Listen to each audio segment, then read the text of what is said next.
শান্তি ক্লাবের ব্যবস্থাপনায়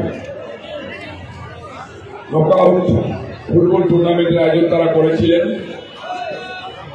বেশ কয়েকদিন ধরে এই ফুটবল খেলা এখানে অনুষ্ঠিত হয়েছে, আজকে তার ফাইনাল দিন। খুবই ভালো লাগছে আপনাদের মাঝখানে এসে। এই মাঠের একটা ঐতিহ্য আছে, যখনই যে ক্লাব এই মাঠে খেলা করাই আমরা লক্ষ্য করে দেখছি দীর্ঘদিন ধরে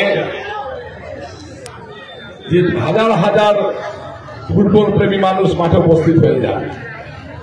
কোনদিন দর্শকের অভাব এই মাঠে আমরা দেখতে পাইনি। দুদিন ধরে ফুটবল খেলা দেখছি এখানে, এবং শুধুমাত্র পুরুষ মানুষরা বা যুবক ছেলেরাই নয়, আমাদের এলাকার মা বোনেরাও যারা আছে তারা অধীর আগ্রহে থাকেন এই খেলা দেখার জন্য। খুব ভালো লেগেছে, আমি গর্বিত।